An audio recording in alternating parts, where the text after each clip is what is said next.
tardes. Yo también los escucho a ustedes, así que bueno, arrancamos bien. Bueno. Tengo gente de todas las comisiones hoy, ¿no? ¿Verdad? Hoy la clase plenaria, hoy vamos a ver, creo que les empecé a compartir la pantalla, pero la saqué para poder saludarlos. Hoy vamos a ver obligaciones de medio de resultados, esto creo que ustedes ya lo tenían en el cronograma. Vamos a tratar de evacuar los puntos más centrales que tiene este tema. Obviamente ustedes ya saben que es muy difícil en una clase de tan poco tiempo abarcar todo el tema. Lo que no llegue a dar hoy, nos pueden solicitar más material o evacuar las dudas por los otros medios que tienen de contacto con nosotros, el campus, los mails, porque yo voy a tratar de subir igual al campus algo de material sobre este tema, pero bueno, voy a dejar igual de todas maneras abierto un espacio después de 10, 15 minutitos al final de la clase, si llegamos, para que ustedes puedan formular las dudas que puedan ir surgiendo de la clase. Lo que sí, obviamente, hoy son muchos, porque es la clase plenaria, así que les voy a pedir que al final de la clase, cuando habilitemos para las preguntas, levanten la mano o pidan primero autorización por el chat para intervenir con los micrófonos, porque si no va a ser un caos. Lo que sí les voy a pedir es que por favor, cuando vayan a hablar o que vayan a formular una pregunta, activen las cámaras. La mayoría de los que tengan cámaras en este momento también, actívenlas, y tenemos una clase un poco más interactiva. Y nos podemos sentir un poquito más conectados dentro del tema. Bueno, hoy vamos a ver obligaciones de medios y de resultados. Es un tema que no tiene mayor complejidad para la comprensión, me parece a mí, pero sí es un tema que tiene algunas aristas porque ha tenido una consagración legislativa reciente en nuestro Código Civil y Comercial, no estaba incluido en el Código de Vélez, sí estaba diseñado en una categoría, una distinción doctrinaria, que después también receptó la jurisprudencia, pero no tuvo hasta el 2015 recepción legislativa, no tuvo consagración normativa. Por eso que es un tema que hay que estudiarlo en cuanto a su evolución y en cuanto a su utilidad. Bien, vamos a arrancar, yo voy a compartir la pantalla con ustedes, simplemente es un Power que me sirve a mí para ordenarme y para ustedes como visualización, como herramienta visual, porque no agota obviamente todo el tema. Yo les voy a ir explicando a medida que vayamos avanzando en las pantallas. Lo que no se vea, no entiendan, me lo dicen por el chat, por favor, que yo lo tengo abierto. Si llega a haber algún inconveniente con las pantallas que no se puedan ver.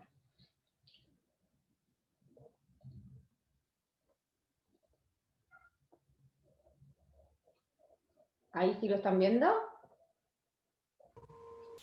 Sí, doctora, se ve bien. Perfecto.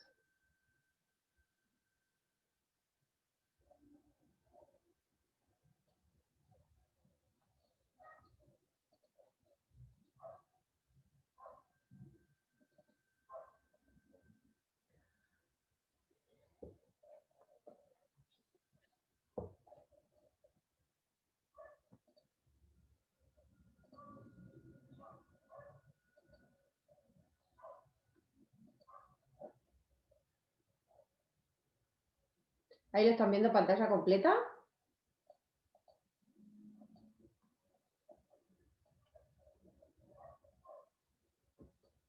Chicos. A mí se me tildó todo. Sí, a mí también. Justo iba a decir lo mismo. Sí, se tildó. Bueno, a ver. Va agarrando de a poquito. A ustedes les va apareciendo a poquito. Está bien.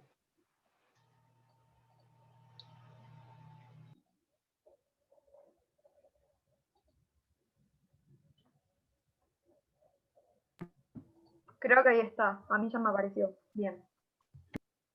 ¿Ya no lo tienen más? Se ve como doble pantalla.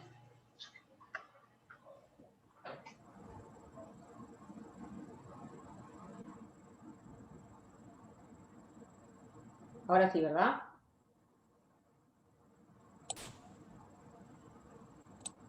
Yo lo sigo viendo igual, profe. ¿Lo siguen viendo como con doble? Sí, yo doble. también. Lo que pasa Sí, es sí. que... A ver. No me da la opción de duplicar la pantalla, ¿no?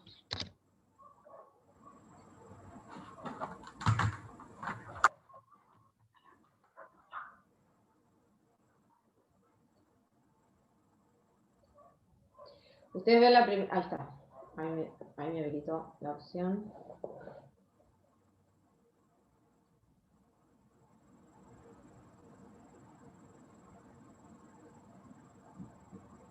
¿Ahora sí?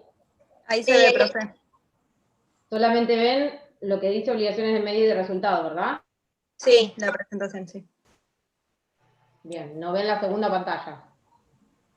No, se ve solo una.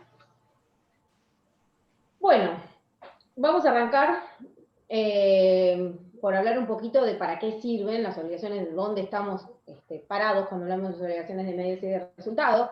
Ustedes saben, ya deben haber estado estudiando, que ante la producción de un hecho dañoso, tienen que plantearse algunos cuestionamientos, y el primer cuestionamiento es quién es llamado a responder por los perjuicios ocasionados.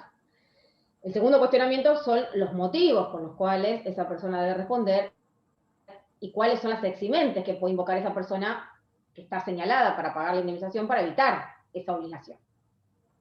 Ninguna de estas preguntas va a ser sencilla de responder. ¿Por qué? Porque las respuestas son radicalmente distintas si el origen de una relación es obligacional, o sea, el incumplimiento obligacional, lo que llamamos relación contractual incumplida, o si el perjuicio se debe a un ilícito extracontractual. Acá nos anticipamos al tema principal que vamos a desarrollar, que son las obligaciones de medio de resultado. Esto guarda relación a la determinación de los fundamentos, básicamente, por los cuales va a responder o no una persona que está inmersa en una relación contractual. A través de la aplicación de esta clasificación, vamos a ver cuáles son las eximentes que puede invocar aquel que esté obligado, según sea una obligación de medio de resultado, y según sea una obligación de medio de resultado, vamos a partir de un presupuesto necesario. Hay una relación contractual. Si bien los partidarios de la teoría monista, como vamos a ver ahora, unifican y descreen, y la realidad es que le quitan importancia a la distinción entre el área contractual o extracontractual, o lo que llama Pizarro, el área o la esfera del incumplimiento obligacional y la esfera del incumplimiento, perdón, de los daños, o del área, la esfera extracontractual. Lo cierto es que cuando hablamos de obligaciones de medio de resultado, lo van a ver ustedes ahora, existe una violación a la palabra dada. De lo contrario, no podríamos directamente encasillar una obligación en medios o resultados. Profesora, No vemos, disculpe, sí, no se ve el power. ¿qué es lo que se ve? Nada, Nada. está en gris. Nada. Ahí está. Ahí sí. ¿Ahora sí? ¿No se Sí, veía ahora el Y ahora sí. Sí, ahora sí. ¿Veían todo gris? Sí.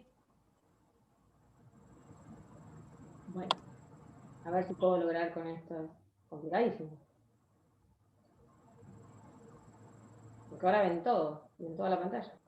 Tiene que ir Profe, a la copita, profesora, de abajo. si no, así se ve bien. Si lo quiere mostrar así, no, yo no tengo drama, por lo menos. No, le diría que ahí está, ahí tiene la pantalla completa. Bueno, como les decía entonces, por un lado dijimos que estamos dentro más o menos del marco del incumplimiento obligacional. ¿Ahí lo siguen viendo? Porque toqué la pantalla. Está como cargando y ahora se ve gris. Sí, ya no se ve. Se ve gris de vuelta. Me parece que va a convenir que lo presente así en el otro formato, porque es muy pesada la imagen. Profe, si no, nos lo puede subir a Campus y después lo vemos nosotros. Pero es parte de la clase. ¿Ahí sí lo ven? Ahí se ve bien, sí. Perfecto. Soy yo que toco la pantalla y se ve que lo desplazo. Bueno,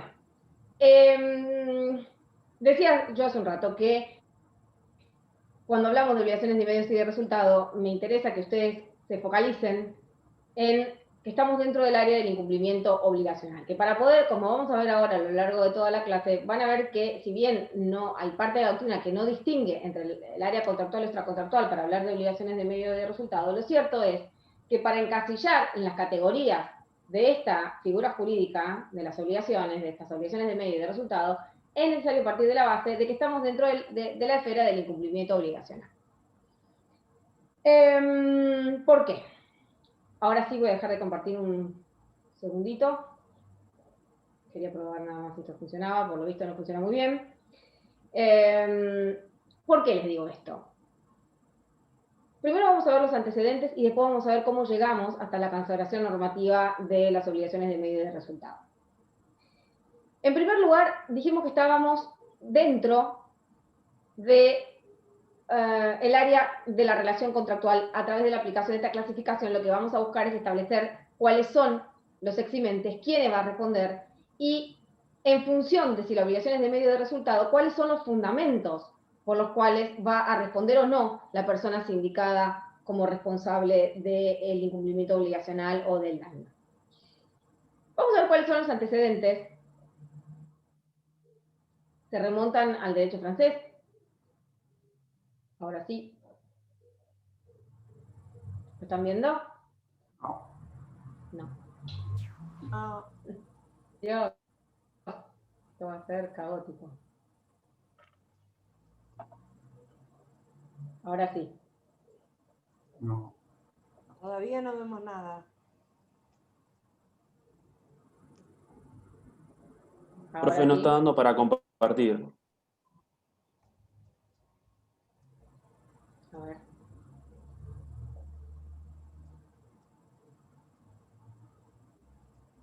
Ahora sí. Ahora sí. Bien. Bueno, nos vamos a quedar por acá entonces. Dejar de tocar la pantalla para agrandarla, para subirla, pero porque evidentemente no está pasando lo mismo que me pasa en el resto de las otras clases, no sé por qué. Vamos a ver si me da la opción de duplicar, así la pueden ver a pantalla completa, porque no sé ustedes, pero yo estoy viendo las dos. La que viene atrás también. Sí, yo también veo las dos. Sí. Pero igual, profe, se ve chiquitito. En mi caso no molesta. De última, Claro, si lo como quiere sea dejar facilidad así. para usted, no hay problema. Claro. Vamos a ver porque ahí me estaba dando la opción, pero se borra. Bueno, a ver chicos, vamos a hablar un poco, si no les cuento yo más o menos el tema de los antecedentes. El tema es así, ¿no? Porque se tildó del todo, chicos, la pantalla sigue.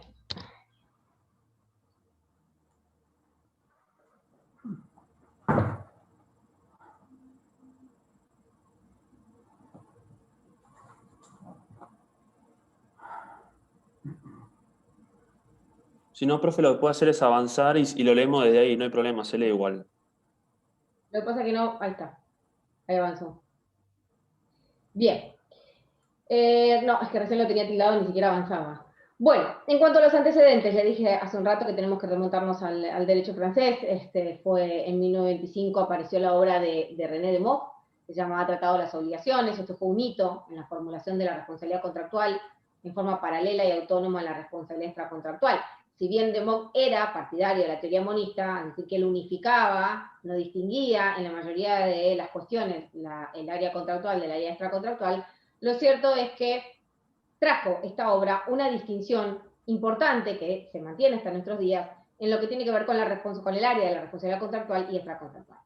René de Mock fue un autor francés a quien se le ha atribuido la paternidad, digamos, de la clasificación de las obligaciones de medio y de resultado, aunque hay parte de la doctrina que sostiene que hay otros antecedentes de las obligaciones de medio de resultado, especialmente en Alemania, a partir del siglo XIX, y se remonta incluso hasta los orígenes del derecho romano.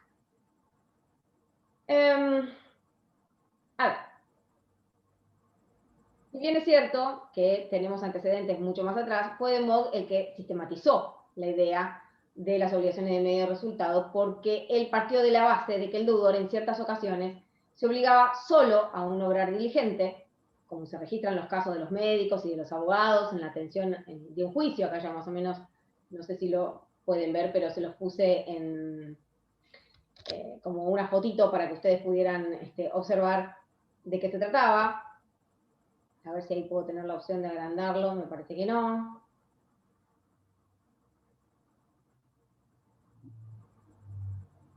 Ahí se ve bien. Ahí se ve. Ahí está, lo pueden ver a pantalla completa, ¿verdad? Bien. Bueno, de Mock fue el primero que sistematizó la idea de que el deudor en ciertas ocasiones se obliga solamente a un obrar diligente. ¿Qué es esto de lograr diligente? Ahora lo vamos a ver y vamos a desarrollar mucho mejor la idea, vamos a profundizar en estos conceptos. Pero lograr diligente es hacer todo lo que esté a mi alcance, cumplir con todas las obligaciones que tengan relación directa con las circunstancias de persona, tiempo y lugar, para poder cumplir adecuadamente con la obligación, independientemente de su resultado. Lo que se compromete en este tipo de obligaciones es la diligencia debida por parte del deudor, no el resultado concreto, sino que el deudor lo que va a comprometer es actuar con todos los medios a su disposición, con todas las diligencias exigidas, de acuerdo, como les dije, a la naturaleza de las circunstancias de persona, tiempo y lugar, para poder llegar a cumplir, a satisfacer el interés del acreedor, sin garantizarle un resultado concreto. Es decir, que el objeto de la obligación es en sí misma la diligencia debida, no la cosa, o no un resultado, o no la entrega de, o no el fin en sí mismo. Esto, como yo les puse como ejemplo acá, se registra en los casos de los médicos y de los abogados en la atención a un juicio. Es el típico caso del abogado, es una obligación de medios. ¿Por qué? Porque incluso hasta por una ley de ética tenemos prohibido garantizar el resultado de un pleito, pero sí comprometemos ante el cliente toda la diligencia y toda nuestra pericia de cumplir con todas las reglas de nuestro arte o profesión para poder llevar adelante el proceso de una manera legal, correcta, cumpliendo con todos los plazos procesales, dependiendo del proceso que estemos, valga la redundancia, atravesando. Pero no podemos comprometer, ni podemos garantizar un resultado, ni decir que vamos a perder, ni decir que vamos a ganar. Otras veces, sin embargo, el deudor contractual se obliga a obtener un resultado, como se dan los casos en los que el deudor se obliga a la entrega de una cosa, obligaciones de dar, por ejemplo, o a una abstención, obligación de no hacer. Estos son típicos casos que los vamos a desarrollar más adelante de obligaciones de resultado, porque acá el deudor no se compromete solamente a emplear su diligencia debida, casi que no nos importa demasiado si fue diligente o no diligente, lo que nos interesa es que el resultado se verifique. Si el deudor está obligado, como les puse acá yo en la fotito, a la entrega de una casa, por ejemplo, o la entrega de un automotor, o la entrega de cualquier otra cosa, cierta o incierta, lo cierto es que cumple la obligación entregando esa cosa en el lugar y tiempo designados en la misma obligación. Si no se verifica el resultado, la obligación se considera incumplida, independientemente de que el deudor pudiera demostrar que actuó con toda la diligencia necesaria para llegar al resultado deseado por el acreedor, pero no lo ha logrado. Por lo tanto, no le va a alcanzar, como vamos a ver más adelante, para eximirse de responsabilidad probando su diligencia debida, probando su no culpa. Va a tener que demostrar otros eximentes para poder liberar por el incumplimiento de la obligación. Bien.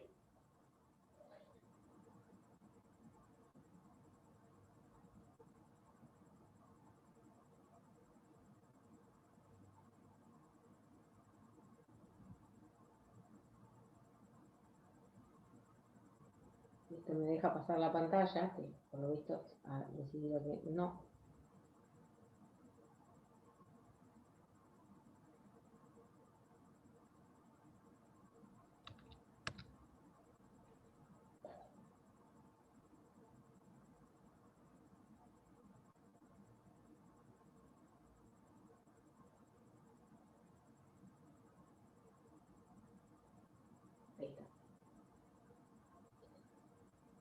¿Cuáles eran los postulados? Entonces yo acá les hice como una especie de resumen para que a ustedes les quede con relación a los postulados de DeMock en relación a las obligaciones de medida de resultado. Decía DeMock que en algunos casos de responsabilidad contractual la culpa debe ser probada por la víctima. Si bien esto, chicos, es un antecedente, es el antecedente más directo que tiene este tema. Es importante que lo sepan para ver cuál es la diferencia con el enfoque que hoy se le da a las obligaciones de medida de resultado en el Código Civil y Comercial. Y aparte, tuvo una evolución que ahora la vamos a ver a lo largo de todos estos años, desde DeMock hasta el Código Civil y Comercial.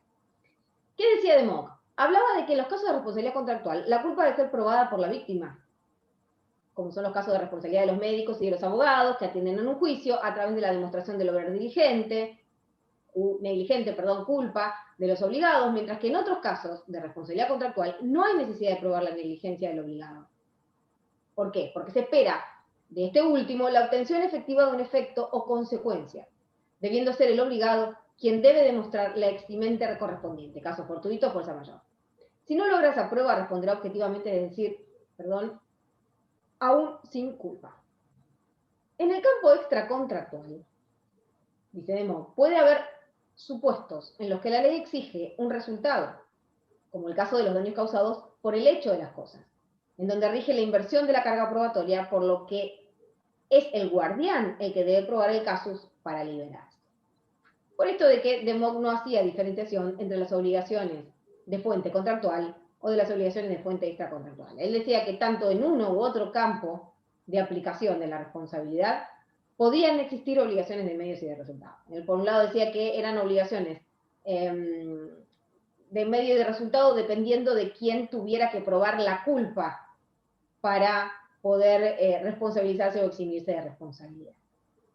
¿Cuál es la síntesis de esta teoría de Mock? Para determinar si el acreedor tiene o no que probar la culpa del deudor, no se debe ponderar si la obligación proviene de fuente contractual o extracontractual, sino si se trata de una obligación de medios o de resultado. En las obligaciones de medios, la culpa debe probarse, decía de Mock. En las obligaciones de resultado, la prueba de la culpa no es necesaria.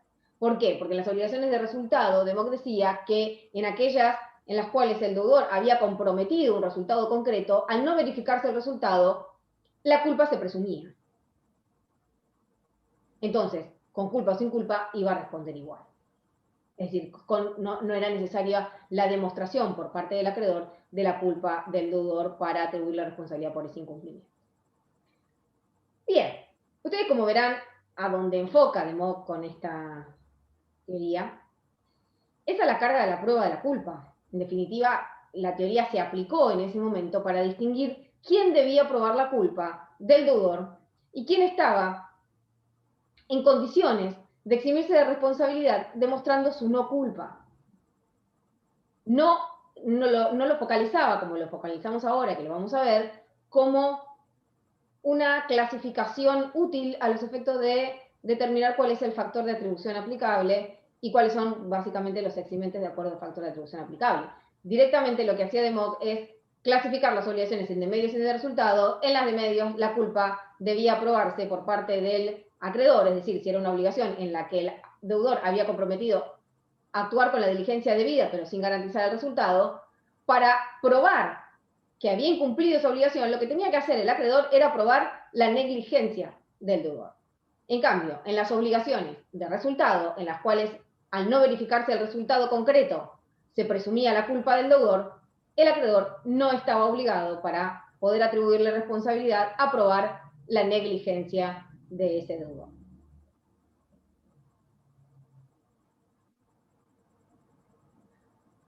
Bien. Este tuvo un proceso evolutivo, como les decía yo hace un rato. La principal crítica que se le hacía a esta distinción que hacía de Mock era que era muy subjetivista.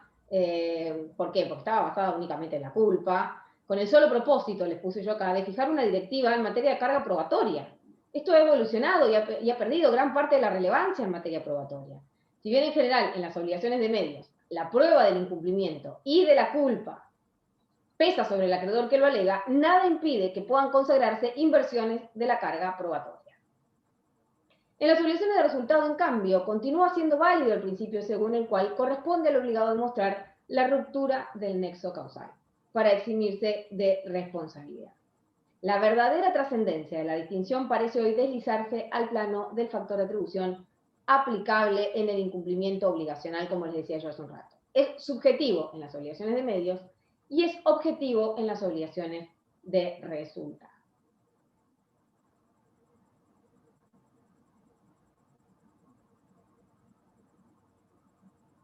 Ya sé que lo que está pasando acá se me esconde una parte de la pantalla, entonces no puedo pasarlo.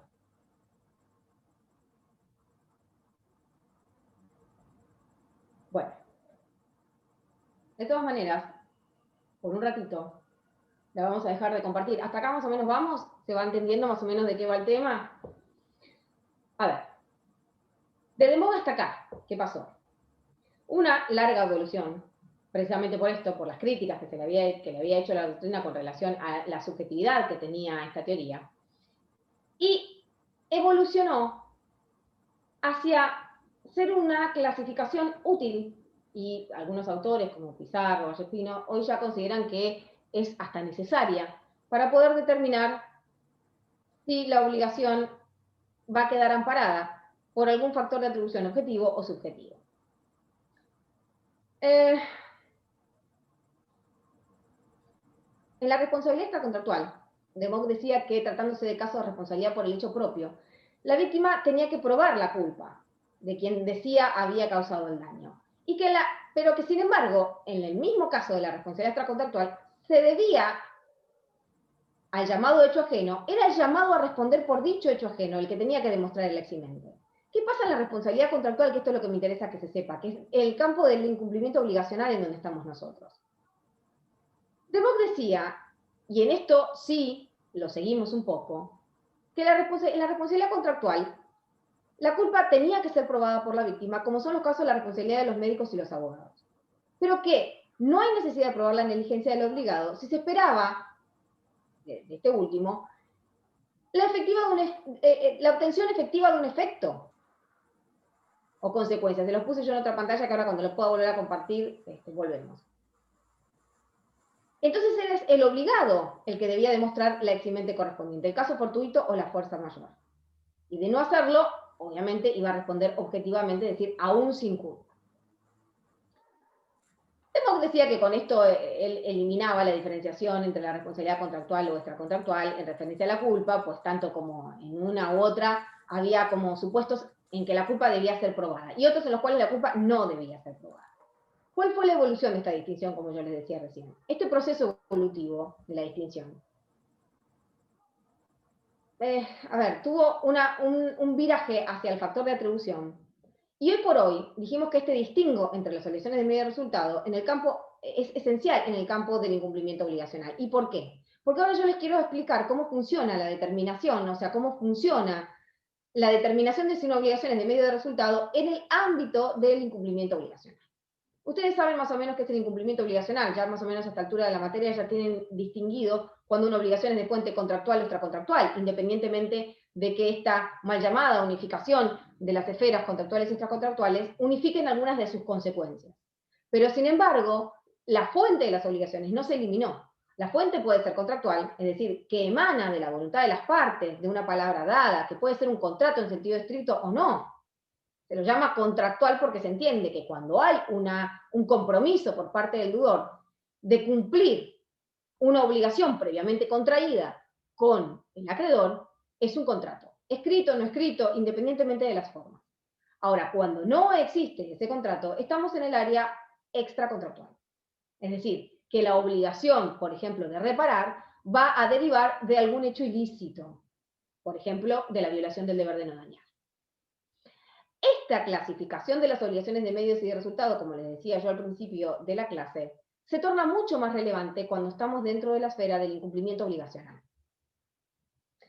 Pensemos, por ejemplo, en una relación en la que un deudor, le debe algo a un acreedor. En las relaciones contractuales, ustedes ya habrán visto con los otros doctores, que es natural que la parte deudora se obligue a favor de la otra parte a entregarle prestaciones o a cumplir determinados deberes específicos, que pueden ser de dar, de hacer, de no hacer. De manera tal que la acreedora ¿qué es lo que va a esperar? El cumplimiento de esas obligaciones específicas. ¿Por qué? Porque son las que hacen a su interés, son lo que van a satisfacer el interés del acreedor. Esto lo vimos en la primera parte de la materia. Por ejemplo, en un contrato de compra-venta va a ser obligación del vendedor la entrega de la cosa vendida. Obligación de dar. Si bien también la parte obligada, la parte acreedora va a tener obligaciones a su cargo, lo cierto es que cuando estamos dentro de una obligación contractual, hay de una de las partes, que en este caso va a ser el deudor, el que está obligado al cumplimiento de la obligación principal. Y la otra parte podrá tener contraprestaciones a su cargo. Pero siempre hay una obligación principal que define el objeto del contrato o el objeto de la obligación. Bien, entonces, en los casos de incumplimiento obligacional, que derivan en una demanda de daños, porque acá hubo alguno que no cumplió con la palabra dada, no se analiza la forma en la que se produjo el daño. Este es un análisis que lo vamos a hacer en el área extracontractual, no en el área contractual, sino que se analiza a qué se había obligado el deudor. Se estudia cuál era la obligación que debía cumplir el sujeto pasivo. Y este análisis, ¿por qué es trascendente? Porque el sujeto obligado va a responder de la indemnización en la medida que incumpla aquello a lo que se había obligado. Y es en este punto donde va a cobrar trascendencia hacernos una pregunta básica, que es ¿a qué se obligó el deudor? Que esto ya lo estudiamos en la primera parte. ¿Se acuerdan cuando estudiábamos la prestación? Que era ese proyecto de conducta comprometido por el deudor tendiente a satisfacer el interés del acreedor. Bueno, ¿a qué se obligó el deudor? ¿Se obligó a una obligación de diligencia, de medios, o obtener un resultado concreto? Por ejemplo, supongamos que hay un médico que atiende a un paciente, pero la salud del paciente termina empeorando. Entonces, el paciente demanda al médico. Y ahí surgen las preguntas de, ¿a qué se había comprometido el médico? ¿Se había comprometido a obtener un resultado concreto a favor del paciente? ¿O se había obligado solamente a observar una conducta diligente de acuerdo a las reglas de la ciencia médica? Que es lo mismo que pasa con nosotros con los abogados. Y es aquí entonces donde es importante establecer si la obligación del obligado era de medios o de resultado.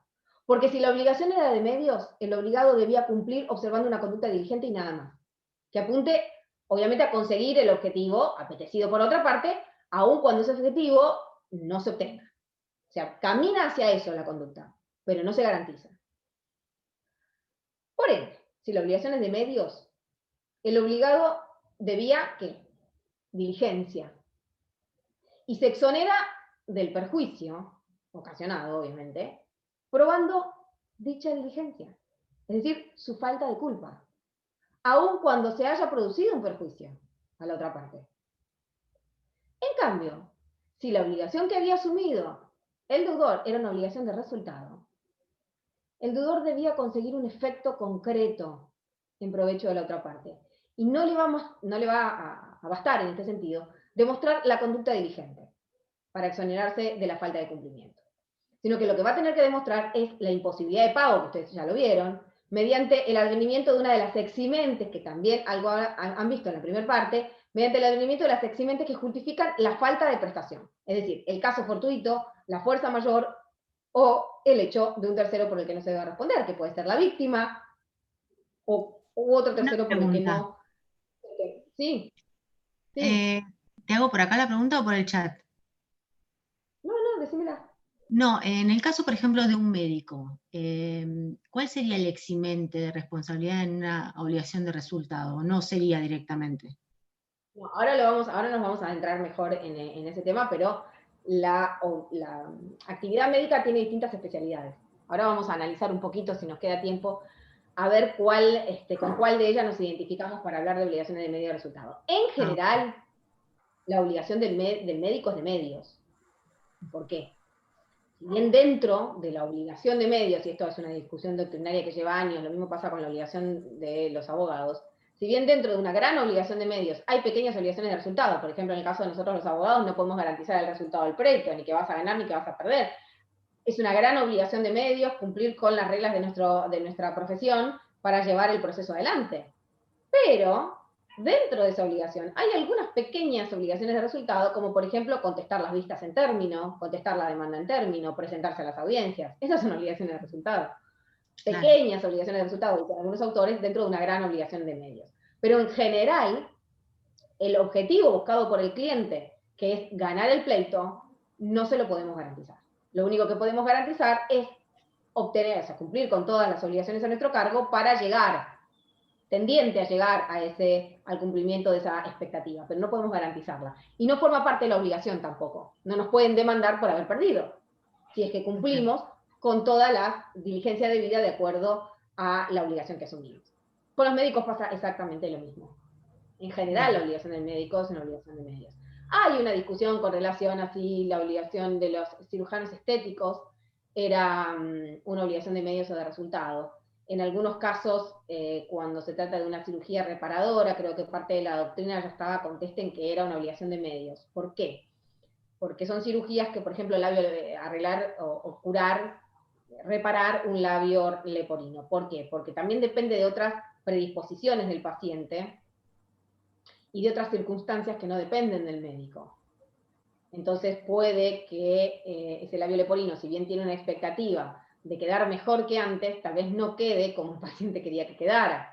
En cambio, la cirugía estética, por la estética en sí misma, digamos, por embellecedora, a veces tiene aristas, si bien cada vez se va abandonando más esta postura, a veces tiene aristas que hacen pensar que es una obligación de resultado, porque el paciente se somete a esa intervención con la expectativa de quedar con la nariz de fulano de tal.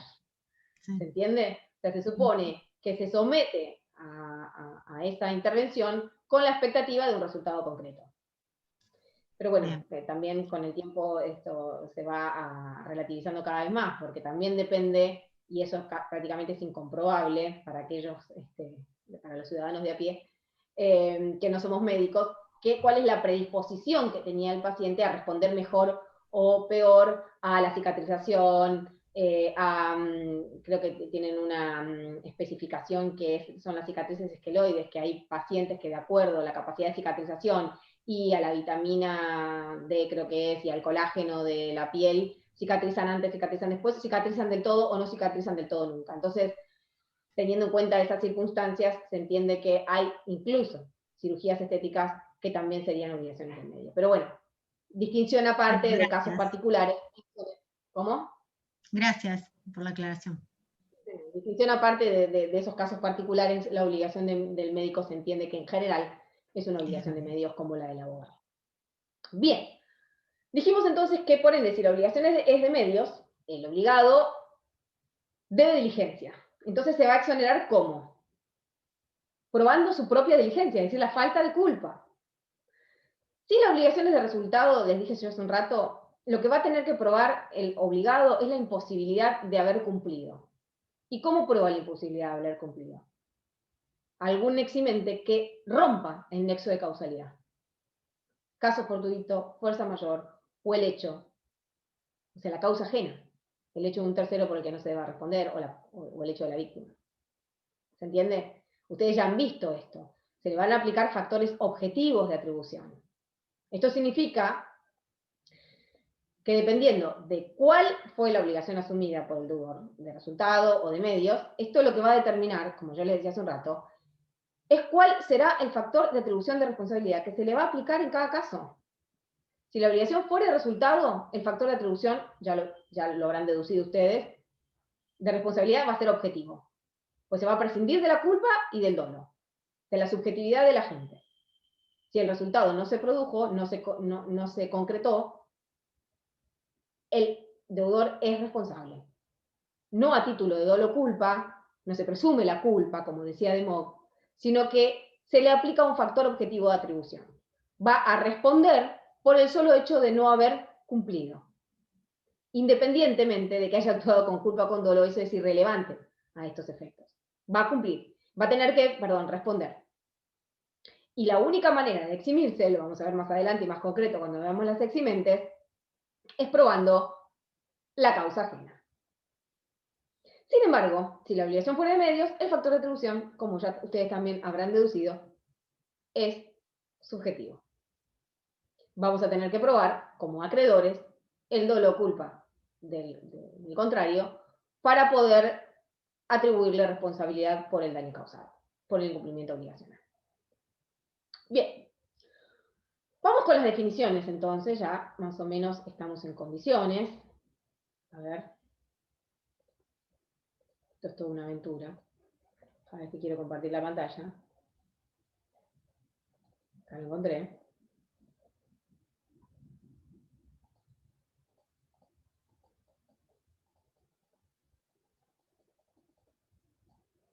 Esto les viene bien para copiar algún concepto. Obviamente que ustedes saben que los exámenes no los estábamos tomando de esta manera, pero no importa. Es para que ustedes tengan presente y puedan, no sé si memorizar, pero sí sistematizar alguna definición de las obligaciones de medio y resultado para después poder identificarla. Las obligaciones de medio podrían definirse como aquellas en las que el deudor está constreñido a cumplir una acción o actividad dentro de determinados parámetros de diligencia, prescindiendo de la obtención de un resultado, por ende el objeto de estas obligaciones es la conducta misma del deudor, quedando fuera de la prestación la obtención del efecto concreto. Esta me pareció dentro de todo una definición fácil, sin tanto término rebuscado y bastante descriptiva de casi todos los caracteres de la obligación de medios.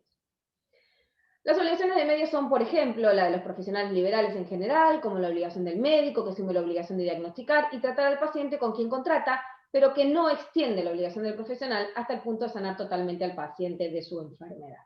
Ahora vamos a ver, en otra pantalla, yo les traje algunos ejemplos de obligaciones de medios en el Código Civil y Comercial.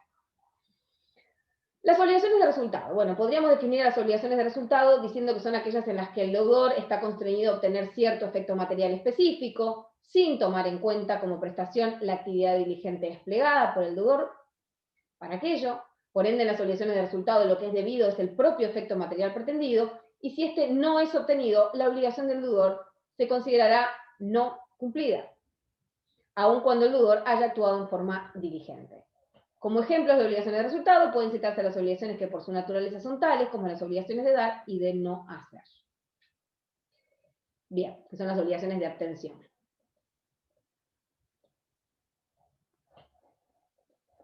Bien. Esperen que se me esconde la pantalla. Profesora, Sí. una consulta. Entonces, la mala praxis lo que busca es evaluar cómo se comportó el profesional, por ejemplo, la diligencia que tuvo con respecto al medio, cómo actuó. La mala praxis. Primero que la mala praxis así denominada puede llegar a ser hasta un delito penal. Eso ya es otro tema y se califica de otra manera. Lo que se llama el incumplimiento de la obligación a cargo del médico, que cuando uno realiza un juicio de daños y perjuicios por algún daño provocado en algún paciente, le atribuye la negligencia en su actuar. Bien. Si solamente nos quedamos ahí, en el ámbito civil, cuando nosotros decimos que un médico ocasionó un daño negligentemente, es porque decimos que actuó con impericia, es decir, que no observó las reglas, pues no observó correctamente, prudentemente, las reglas de su arte o profesión para poder llevar a cabo esa intervención quirúrgica o para poder llevar a cabo ese tratamiento que tenía por fin sanar al paciente.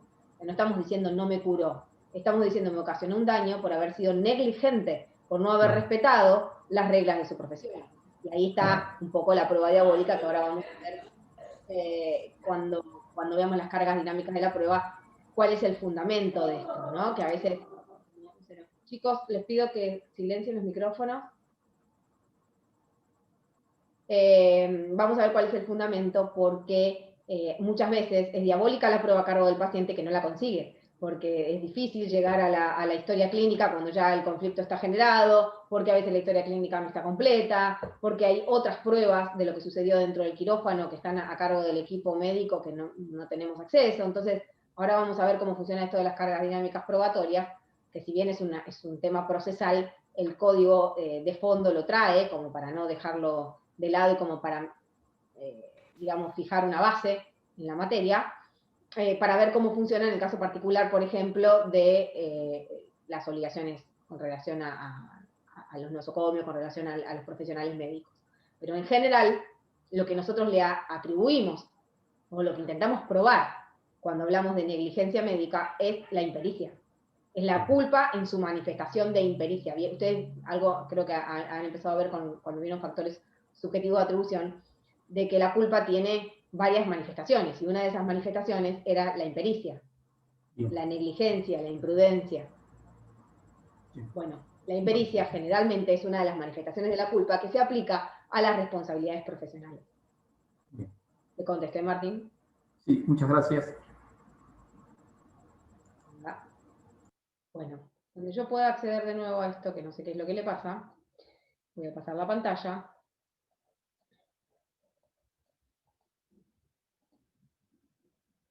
No. No sé qué es lo que están viendo, ¿eh?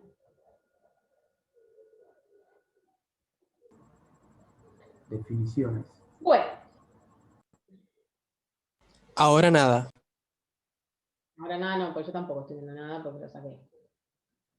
Bien. Lo que pasa es que no. Ahí está. Bien. Estas son definiciones y estos son los criterios para determinar si la obligación es de medios o de resultados.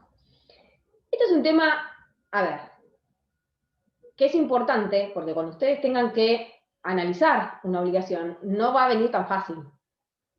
No les va a ser tan fácil identificar, no va a haber un contrato seguramente con definiciones y con clasificaciones de si la obligación es de medios o de resultados. ¿Cuáles son los criterios para determinar si la obligación es de medios o de resultados? Porque recién yo les di definiciones y les di más o menos algunos ejemplos. Pero ¿cómo nos guiamos? Si nosotros tenemos un caso de obligaciones, de incumplimiento obligacional, y tenemos que ver si la obligación era de medio, la obligación contraída por el deudor era de medios o de resultados. Bueno, primero la voluntad expresada por las partes, que obviamente no tiene como competencia en este sentido. Si nosotros tenemos una voluntad expresa o presunta, lo suficientemente certera, expresada por las partes, en donde claramente certifican que la obligación asumida por el deudor era una obligación de resultado, es decir, que iba dirigida a obtener un resultado concreto, un efecto o consecuencia concreta, la obligación va a ser de resultado. Muchas veces no va a estar determinado de esa manera, pero nos vamos a poder guiar por la naturaleza de lo debido. Vieron que recién yo les daba algunos ejemplos y les decía, a ver, si la naturaleza de lo debido es, por ejemplo, un inmueble, es obvio que es una obligación de resultado, siempre y cuando ese inmueble haya sido objeto, por ejemplo, de una operación de compraventa. No estamos hablando de que el inmueble haya sido objeto de otro tipo de contrataciones que por ahí no involucraban su entrega. Estamos hablando de una obligación, por ejemplo, de compraventa, en donde una de las partes paga un precio y la otra se obliga a entregar la cosa. Ustedes ya lo han visto, estos son obligaciones de dar cosas ciertas. Bueno, las obligaciones de dar cosas ciertas son obligaciones de resultado por excelencia, porque además son cosas que están identificadas en su calidad, cantidad y naturaleza. Las obligaciones de dar cosas ciertas son, y se supone que tienen algún elemento que las identifica de manera tal que podemos identificar y diferenciar la obligación del deudor a punto tal que debe esa cosa y no otra.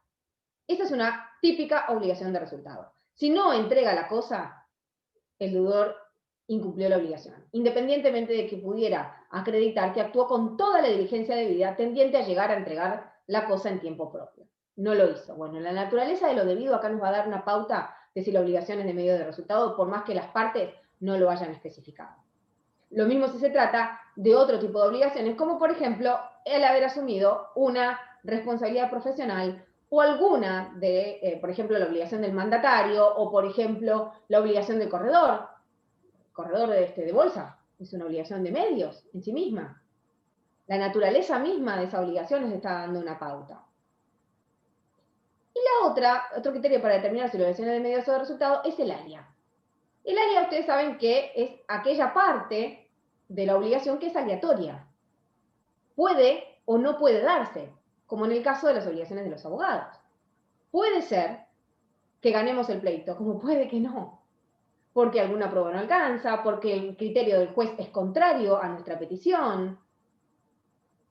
¿Cuál es lo certero? O sea, ¿qué parte de toda esta obligación es certera? Que contraté un abogado, ese abogado va a llevar a cabo y va a cumplir con todas las reglas de su profesión para llevar adelante el proceso de manera prolija, en tiempo y forma, pero el alia es el resultado final. Si yo tengo una obligación donde hay un resultado final aleatorio, me está dando la pauta de que la obligación es de medios y no de resultado. Hay otros criterios, porque Pizarro distingue otros, los hace como más, establece como subclasificaciones, pero estos son los tres como principales, para poder determinar si la obligación es de medio resultado cuando no tengo una manifestación concreta al respecto. Bien. Las eximentes, como les hablaba recién, según la obligación sea de medios o de resultado, va a ser la eximente aplicable. En las obligaciones de medios, como lo dije recién, es la diligencia debida por el deudor. Es decir, el deudor se va a eximir de responsabilidad probando su no culpa. Empleé toda la diligencia necesaria tendiente a satisfacer el interés del acreedor, pero no logré el resultado esperado por el acreedor. No porque no lo quise, sino porque no lo había comprometido. ¿Y por qué? De acuerdo a otros factores que no dependen del obligado, tal vez el resultado final esperado por el acreedor no pudo. Pero de parte del deudor existió toda la diligencia necesaria de acuerdo a la naturaleza de las personas y de las circunstancias de tiempo, como para llegar a ese resultado que no se concretó. En las obligaciones de resultado, el eximente, como yo les decía cuando comenzamos va a ser la demostración de la imposibilidad de cumplimiento o pago producido mediante la demostración de la ocurrencia de algún evento imprevisto, que no permita que el deudor produzca la debida, lo que puede darse por el advenimiento, como les decía, del caso fortuito de la fuerza mayor, o la causa ajena, es decir, el hecho de otro, la víctima o de un tercero por quien no se deba responder. Esto ya un poco vieron en la primera parte de la materia. Bien.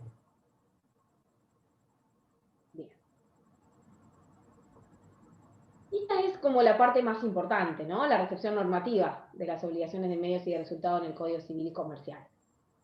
¿Teníamos antes obligaciones de medio y resultado, por más que no estaban consagradas legislativamente en el Código? Sí, teníamos. Estaban desperdigadas a lo largo de toda la legislación, incluso en el Código Civil de Bellas Artes, pero no estaba contemplada la categoría, no estaba definido en el Código cuáles eran las obligaciones de medios y cuáles eran las obligaciones de resultado. Ahora, con una, según la opinión de gran parte de la doctrina, deficiente técnica legislativa, tenemos alguna especie de definición, de inclusión de las obligaciones de medio y resultado normativamente en el Código Civil y Comercial. Se celebra obviamente la incorporación porque hace que esta distinción entre obligaciones de medio y resultado, que era más bien académica y que había mucha resistencia de parte de la doctrina y de alguna parte de la jurisprudencia, tenga que sí o sí ser admitida. Pero van a ver ahora que las consecuencias que se le van a atribuir la clasificación tienen algunos bemoles que los vamos a estudiar ahora. ¿Por qué? Porque hay una subclasificación en particular que tienen las obligaciones de resultado que induce un poquito a confusión. No obstante, el régimen legal aplicable es este y no otro, así que no se preocupen, ahora lo vamos a estudiar, pero la clasificación de las obligaciones de medios y de resultado y sus consecuencias son estas que vamos a ver acá. Están previstas en el artículo 774, que habla de la prestación de un servicio. La prestación de un servicio puede consistir en ¿qué? Dice el código. Ay, perdón, chicos, se me pasó. Ahí está. Puede consistir en realizar cierta actividad con la diligencia apropiada, independientemente de su éxito, las cláusulas que comprometen a los buenos oficios o a aplicar los mejores esfuerzos están comprendidas en este inciso. B. En procurar al acreedor cierto resultado concreto con independencia de su eficacia. En procurar al acreedor el resultado eficaz prometido. La cláusula llave en mano o producto en mano está comprendida en este inciso. Si el resultado de la actividad del deudor consiste en una cosa, para su entrega, como les decía hace un rato, se aplican las reglas de las obligaciones de dar cosas ciertas para constituir derechos reales. Bien. Dentro de esta clasificación que hace el artículo 774, ¿cuáles son las obligaciones de medios en el artículo 774? Están contempladas en el inciso A, llamadas obligaciones de medio, de prudencia o de diligencia. Ahí les puse la fotito más o menos del abogado para que se lleven una impresión más gráfica, que son aquellas en las que el deudor se compromete, dijimos, a realizar la prestación debida, consistente en desplegar cierta actividad con la diligencia apropiada, independientemente de la concreción de un resultado exitoso. Estas son las que están previstas y sin demasiada discusión, y la verdad que bastante bien lograda la redacción, en el artículo 774, inciso A. Ahora, los problemáticos son los otros. Vamos a ver primero los ejemplos pensé que ya pasábamos a las obligaciones de resultado, vamos a ver primero los ejemplos de las obligaciones de medios en el Código Civil y Comercial, que les dije que les traía algunos ejemplos para que salgamos un poco de las responsabilidades profesionales cuando hablamos de obligaciones de medios. También son obligaciones de medios, por ejemplo, la obligación de transmitir bienes ajenos cuando no se ha garantizado el éxito de la promesa. Están previstas en el artículo 1008 del Código Civil. La promesa del hecho de tercero cuando no se ha garantizado que sea aceptada. Artículo 1026. La obligación de realizar las tareas y esfuerzos que resulten del contrato o de las circunstancias para que la cosa futura llegue a existir en las condiciones y tiempo convenidos. Artículo 1131. La asumida por el prestador de servicios en la locación de servicios, artículos 1252 y 1256, por eso les puse acá la fotito del obrero. Las obligaciones del mandatario establecidas en el artículo 1324, las que asume el corredor en los términos del artículo 1345, que eso es más o menos un ejemplo que ya les di, entre otros. Estos son más o menos algunos ejemplos desperdigados por el Código Civil y Comercial de obligaciones de medios. Más concretos, digamos. Y digamos, profesora, que en ¿Cuál es algunos el factor? casos... Decime. Ok, en algunos casos rayan ahí muy fino con las obligaciones de resultado. Al menos yo lo estoy leyendo y es como me confundo. Por eso es tan importante tener clara la clasificación, y la realidad es que muchas veces, por más que ustedes como abogados lo vayan a conceptualizar, va a depender mucho del encuadre que le dé el juez. Porque obviamente que acá se juega nada más y nada menos, no solamente el factor de atribución por una cuestión doctrinaria, académica, no, se juega nada más y nada menos que los eximentes. Es más, yo estaba pensando que las Entonces, si hablamos de una obligaciones... obligación de medios, que pensaba que las obligaciones de medios mucho, sí. encuadraban en todas aquellas actividades que eran referentes a la prestación de un servicio por parte de un profesional. Que ese profesional, bueno, está encuadrado dentro de un marco legal con una ley profesional de ética, como decía usted, que como que en cierta manera hace que sea diligente. No se escucha bien. ¿Me escuchás ahora? Sí. ¿Me escuchás? Sí, sí. Sí. Ojo, porque no todas las responsabilidades profesionales, no todas son de medios. Yo les di el ejemplo de los médicos y de los abogados, los médicos en general, viste que hay como otras aristas, que yo les dije, ojo, porque con la cirugía estética todavía hay discusiones doctrinarias y jurisprudenciales, dependiendo del caso, dependiendo del contrato, dependiendo de cuál es la cirugía estética comprometida y el resultado concreto comprometido. Pero hay otras obligaciones, como por ejemplo la obligación del escribano, si tienes una profesión, no me salía la palabra, profesión liberal, tiene una función pública. Y por ejemplo, hay determinadas obligaciones que tiene el escribano, como por ejemplo, llegar a un título perfecto de transmisión de bienes, no es de medios. El título tiene que ser perfecto, el escribano no se exime diciendo la escritura es defectuosa y yo puse lo mejor de mí. Claro. Yo empleé toda la diligencia necesaria a los efectos de cumplir con la obligación. No le alcanza con ese eximente. El título tiene que ser un título perfecto, con todos los requisitos y con todos los pasos que la ley exige para llegar a un título perfecto. Eso no es una obligación de medios. Por eso, ojo que no todas las responsabilidades profesionales son de medios. Yo les di algunos ejemplos, pero están desperdigados, tanto en el código como en las leyes especiales que regulan determinadas profesiones.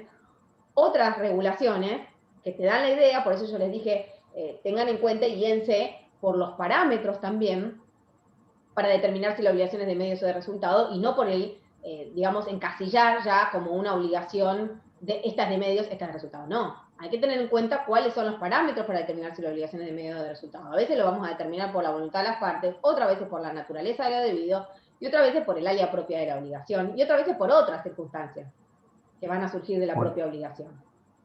Por ejemplo,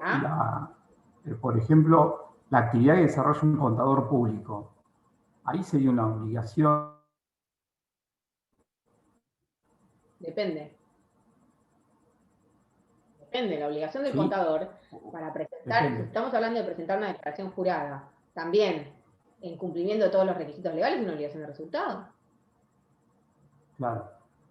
Difícilmente puedo decir, yo empleé toda la diligencia necesaria, pero te la presenté fuera de término, o incluí rubros y conceptos.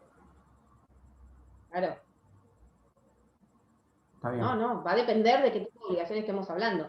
Habrá dentro de las obligaciones del contador algún tipo de procedimiento que tenga que llevar a cabo el contador que cuando. A ver, si yo les tengo que dar un consejo para poder analizar si una obligación es de medios de resultado, es ponerse a pensar si hay alguna parte, por eso les dije, les di como parámetro el ALIA, que a mí me parece como de las más determinantes. Fíjense si hay alguna parte de esa obligación que dependa de factores externos al deudor. Claro. La obligación central, por ejemplo, del contador, va a depender de que se te apruebe o no un plan de pago, Claro. una condonación de deuda, o lo que sea, la FIP. Eso depende de una obligación de medios. Tiene que cumplir con, va a tener una obligación de resultado central que es presentar toda la documentación que vos pusiste a su disposición, requerirte la que te haga falta y presentar la declaración o el requerimiento en tiempo y forma y con todas las disposiciones que la ley exige. Pero después va a haber una parte de esa obligación, que es el interés del acreedor comprometido, que es lograr que le otorguen ese plan de pago, moratoria, condonación, lo que sea, que va a depender de un organismo oficial que tiene que decir que sí o que no. Claro.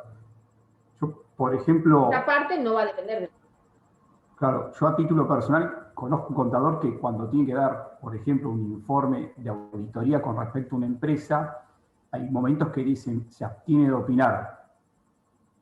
Entonces como que es un eximiente que se exime de lo que dice la empresa. No se exime.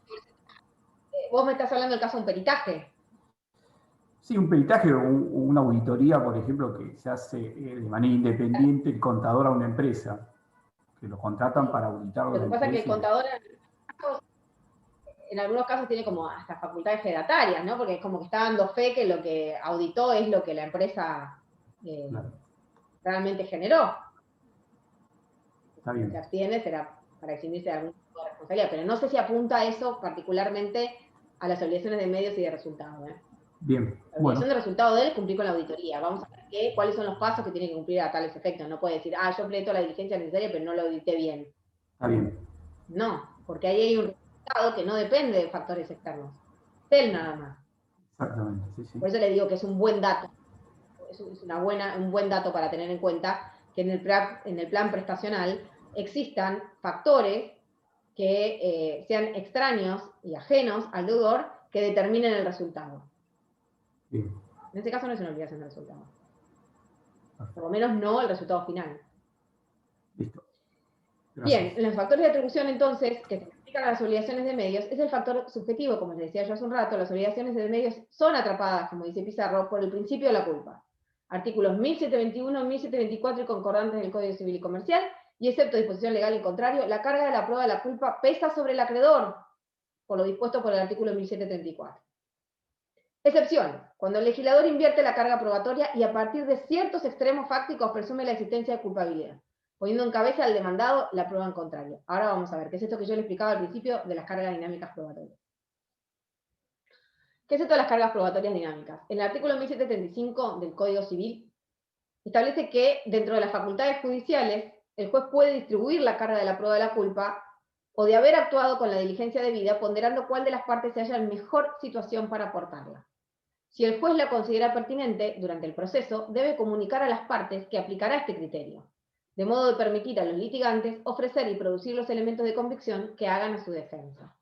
Esto se está usando bastante, ya están apareciendo muchos primeros proveídos y algunos antes de la apertura a prueba, en donde los jueces le declaran a las partes, les hacen saber que aplicarán el criterio de las cargas probatorias dinámicas. Es una forma de decirle a las partes, voy a evaluar la prueba en función de quién estaba en mejores condiciones de aportarla. Porque como yo, por ejemplo, le decía hace un rato, hay prueba que es diabólica. Por ejemplo, el caso de probar lo que pasó dentro de un quirófano es realmente casi imposible para el acreedor, o sea, el paciente. Por lo tanto, van a haber que aplicar algunos criterios de flexibilidad y hasta a veces obligar a la otra parte a incorporar prueba al proceso que en realidad, en situaciones normales, tratándose de una obligación de medios, deberían ser aportadas por el acreedor, por, en este caso, el damnificado, en función de que se trata de una obligación de medios y le corresponde al damnificado probar la culpa.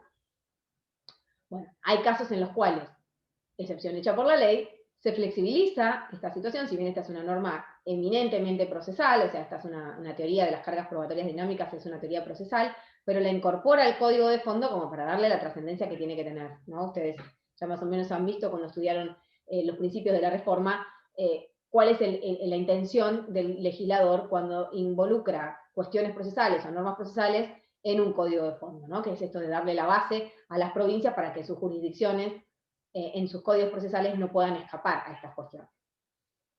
Bien, entonces, esto de las cargas probatorias dinámicas tiene como fin que el juez distribuya la carga de la prueba de la culpa, es decir, hay casos en los cuales, por el tipo de obligación de que se trata, por ejemplo, obligación de medios, es el acreedor el que tiene que probar la culpa del deudor. Pero, en algunos casos, si fuese el deudor el que está en mejores condiciones de aportar la prueba, puede obligarlo a aportar esa prueba o flexibilizar la carga de la prueba a cargo del acreedor. obligaciones de resultado. Aquí viene la parte que es un poquito más complicada, que yo les decía no se preocupen porque sigue siendo el mismo régimen legal. En los incisos B y C del artículo 774 se regulan supuestos de obligaciones de resultado.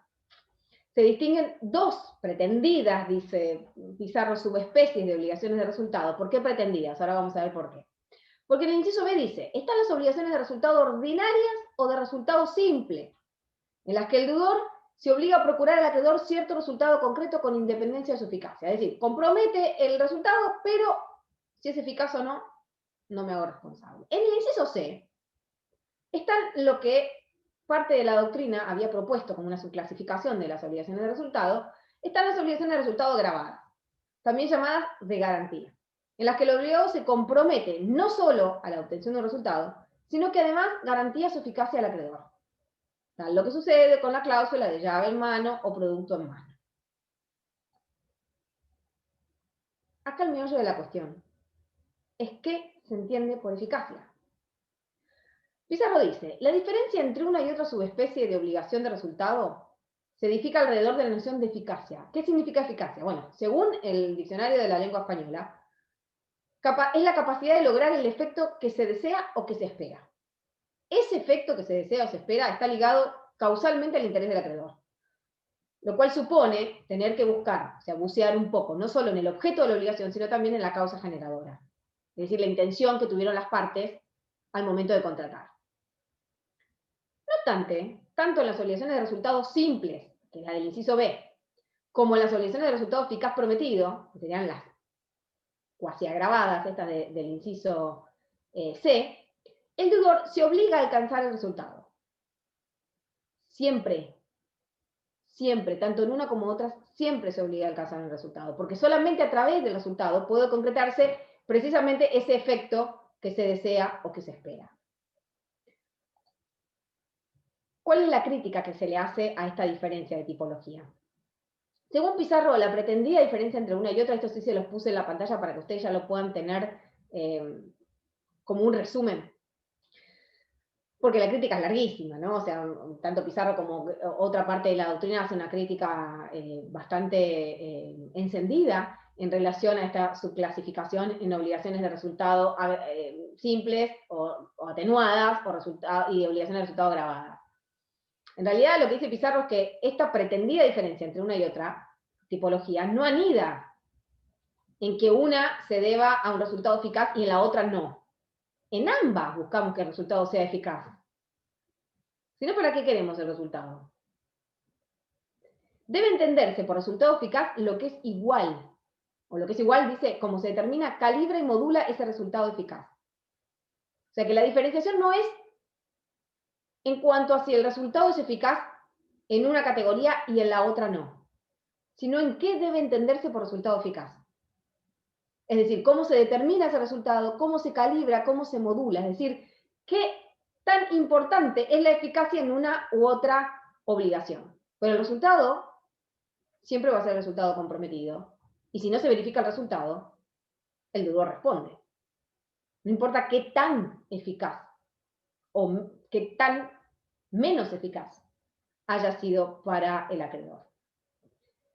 La discriminación que se realiza acá, dice Pizarro, por el legislador en el artículo 774, no luce justificada, ni menos aún necesaria, carece de antecedentes importantes en el derecho comparado y revela un evidente desajuste conceptual. La distinción entre una u otra categoría de obligación de resultado no hace a la esencia de la figura, ni muta su naturaleza, y esto es importante que ustedes lo sepan.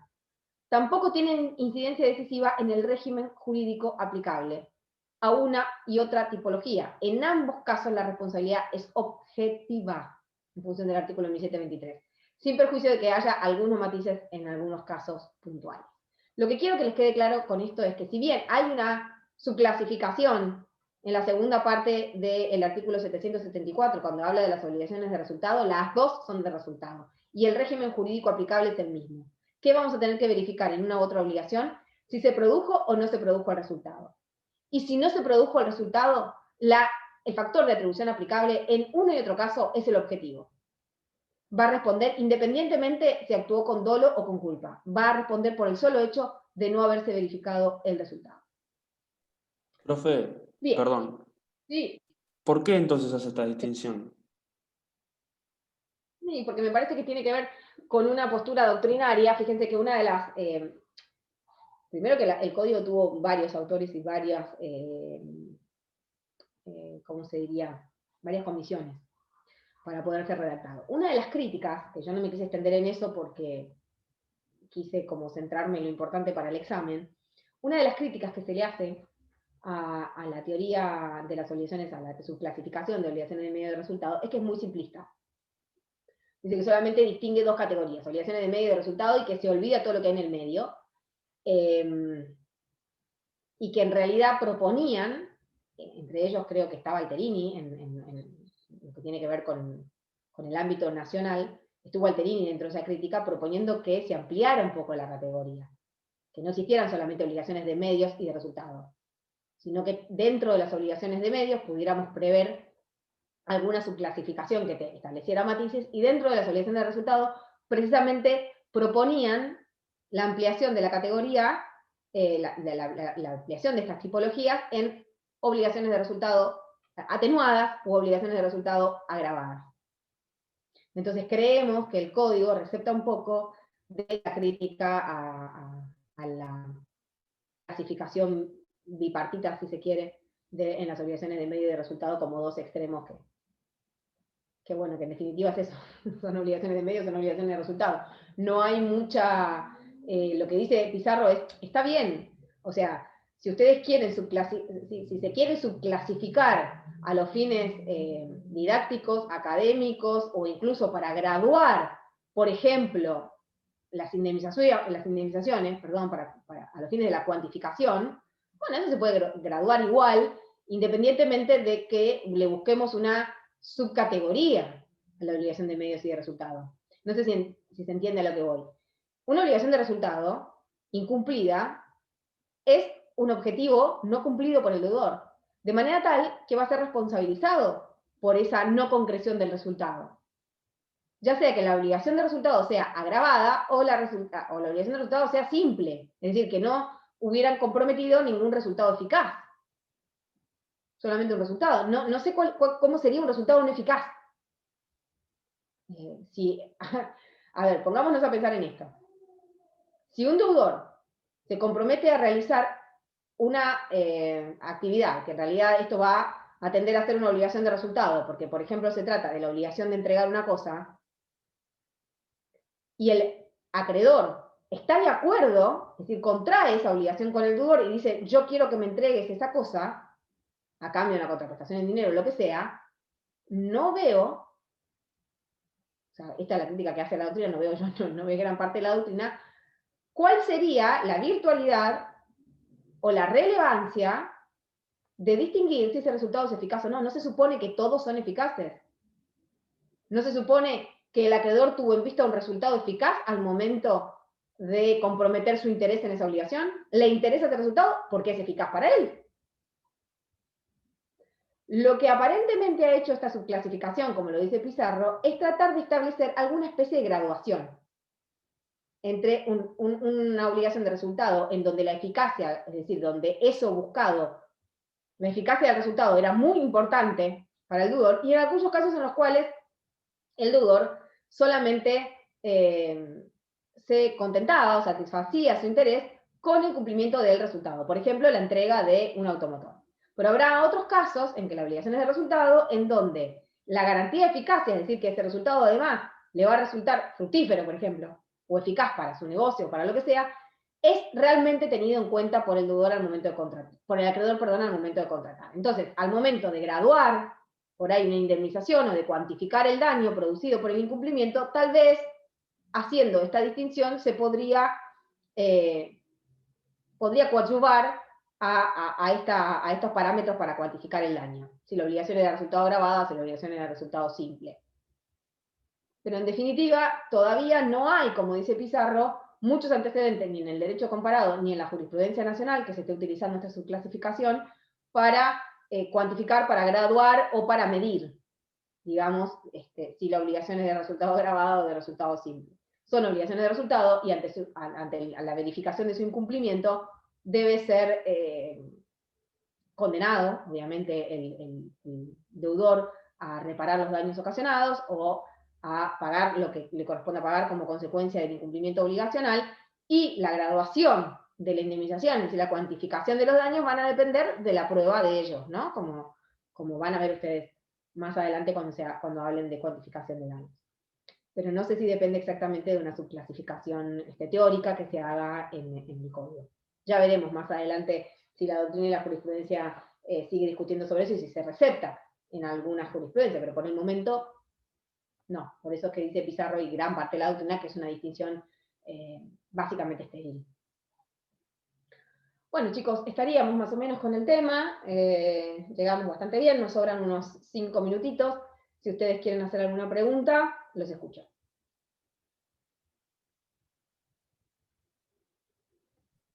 Hola, profe. Hola. Hola, ¿cómo está? Buenas noches o buenas Hola, tardes. ¿cómo te va? Quería consultar, cuando estábamos hablando, no quería interrumpir, por eso recién pregunto ahora. Cuando hablábamos de los criterios para determinar si la obligación es de medio resultado y habló de la voluntad de las partes, justo se me cortó un poco y no logré entender bien a qué hace referencia. ¿Qué es lo que dicen las partes La voluntad justamente de en las el partes. contrato? Sí. Claro, si las partes determinaron que lo que tienen comprometido es el interés del acreedor a los fines de lograr un resultado concreto, o es el interés del acreedor, tendiente solamente a que el deudor comprometa su actuar diligente a los fines del cumplimiento de la obligación. Sí, claro, la voluntad de las partes es como el parámetro más fácil, ¿no? Porque si la voluntad de las partes además es manifiesta, te va a dar la pauta para clasificar la obligación inmediatamente. Tal vez no sea tan fácil como que la voluntad de las partes sea manifiesta, tal vez tengas que hacer como otro tipo de, un poquito de investigación con relación a cuál es la verdadera intención de las partes comprometidas en el contrato, por ejemplo. Pero la voluntad de las partes te da un parámetro para medir si la obligación es de medios o de resultados. Ahí está, muchas gracias. Perdón, es que justo se me cortó y llegué a escuchar los otros dos. Gracias. ¿Alguna otra pregunta?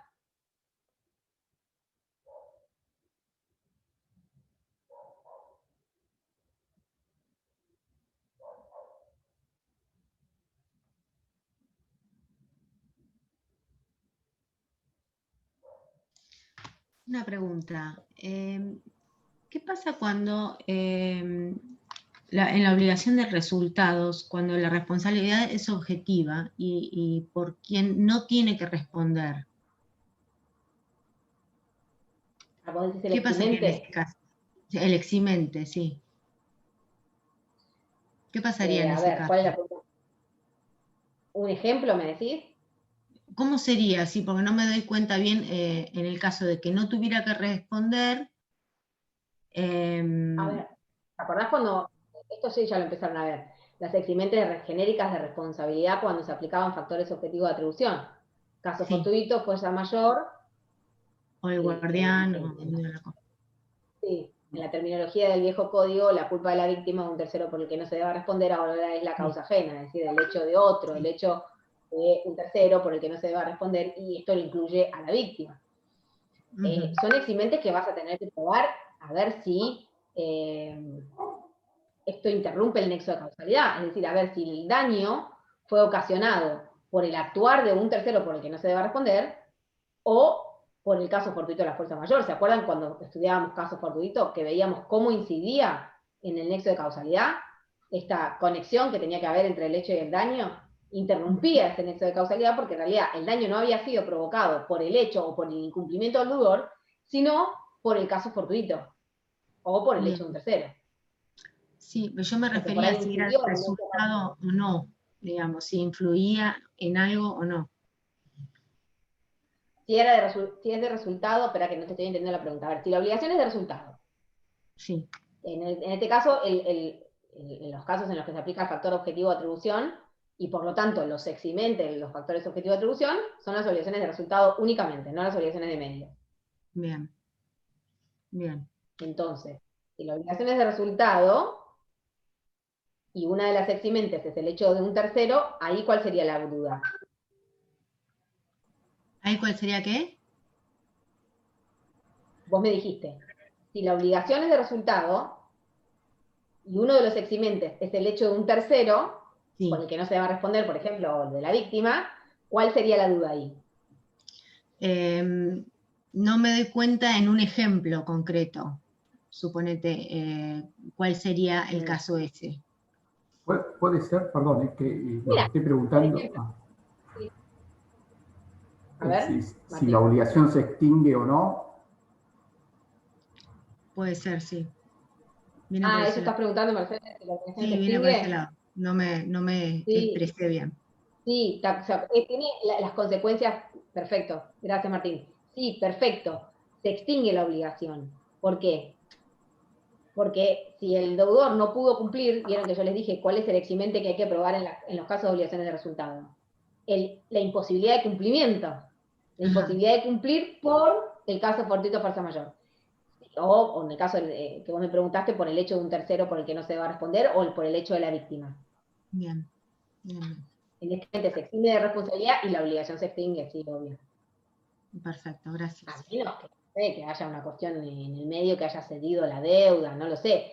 Pero si realmente hubo un incumplimiento provocado por alguna de estas causales de exhibición, sí, la obligación se extingue. Claro. Se extingue, perfecto. Gracias.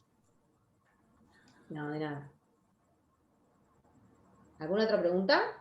Profesora, una pregunta más. ¿Va a haber prácticos en esta segunda parte? No. Así que tengamos que hacer... Entendemos que sí, tenemos toda la intención. Depende si llegamos con el tiempo y llegamos a confeccionarlo. Tenemos toda la intención de que tengan un práctico para poder poner en movimiento todos estos conceptos que ustedes están aprendiendo. Me parece que esa es la modalidad del examen. Y bueno, nada, la intención de los prácticos es ayudarlos, ¿no? A llegar ahí con otra plasticidad. Bien. ¿Por qué me preguntabas, Martín? ¿Porque sí No, o no, porque más que nada... ¿Quieren o no quieren? No, a mí me costó responder, por ejemplo, en el parcial, la última pregunta, si bien estaba muy jugado con los tiempos, de qué instituto de obligación yo, a mi criterio, veía apropiado, interesante, y por criterio personal tenía que exponer, bueno, cuál era y por qué los motivos. Entonces esa parte me costó, pero por ahí el práctico me ayuda un poco más. Pero, ¿Cómo? Sí, claro, sí, los prácticos están para eso. Lo que pasa es que, lamentablemente, y sobre todo por la modalidad que estamos teniendo de clases, no podemos implementar tantos. Porque todos hay que prepararlos, tienen todos un requerimiento técnico para subirlos al campus, es realmente un trabajo de loco. Sí, sí. Y además, bueno, nada, lograr que adaptarlo a las circunstancias técnicas para que además sea autocorregible. Porque si no se convierte en un examen y deja de ser práctico para ustedes. Así que bueno, sí, pero van a ver prácticos, seguramente, no se preocupen. Gracias, profesora. ¿Alguna otra pregunta? Nada.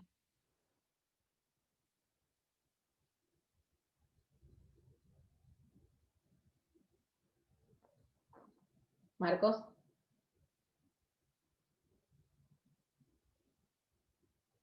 Me pregunta Marcos si el PowerPoint lo va a subir al campus.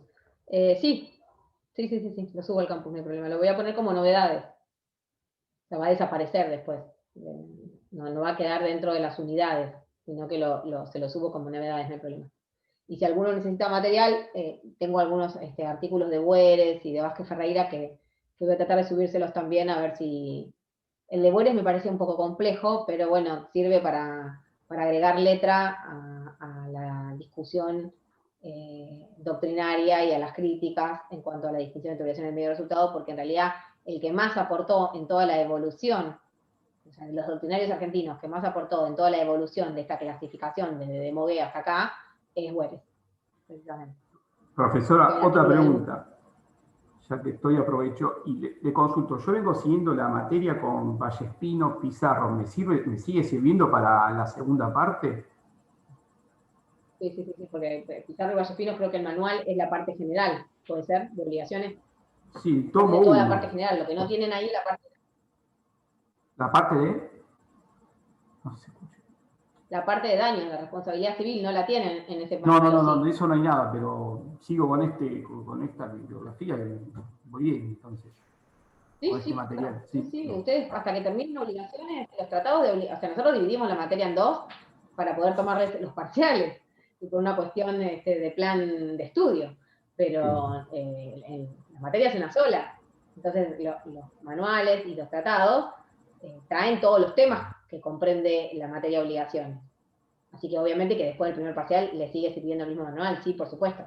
Y si hay algún tema que por ahí no encuentran, nos lo pueden consultar y le vamos a subir el material, no hay ningún problema.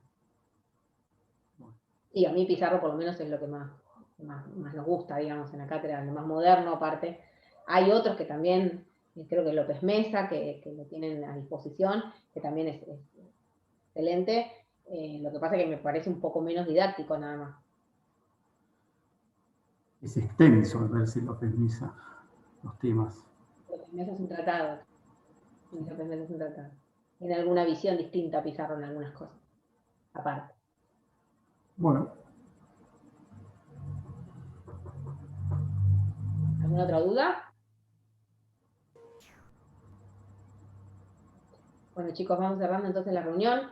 Les deseo mucha suerte, espero que les haya sido de utilidad la clase. Queda, obviamente, que creo que queda grabada.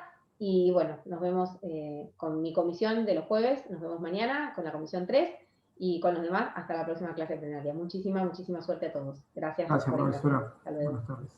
Hasta luego, muchas gracias. Gracias. Muchas gracias, profe. Nos vemos mañana.